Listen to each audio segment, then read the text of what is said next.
নিঃস্ব অবস্থায় কি দোয়া করতে পারেন একজন মানুষ, এই দোয়াটা শিখে নেন, ইনশাআল্লাহ আপনার জীবনের সমস্ত সংকট কেটে যাবে। ইনশাআল্লাহ আমি নিজেও এই দোয়াটা বেশি বেশি করার চেষ্টা করি।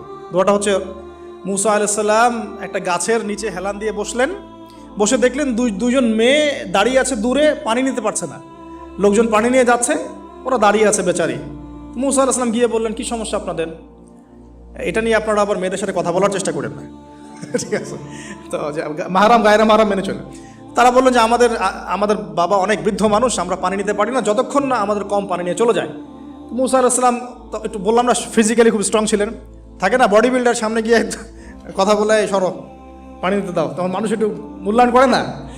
তো মুসা আলাইহিস সালাম এভাবে পানি নিয়ে দিলেন এবং বাছুরদেরকে পানি পান করালেন, করিয়ে গাছের নিচে এসে বসে আছেন। বসে বসে তিনি দোয়া করছেন, এই যে দোয়াটা তিনি দোয়া করছেন, রব্বি, একটা নেক কাজ করলেন, নেক কাজ করলেন না, মানুষের উপকার করলেন, নেক কাজ করে এসে গাছের নিচে বসে দোয়া করছেন, আল্লাহ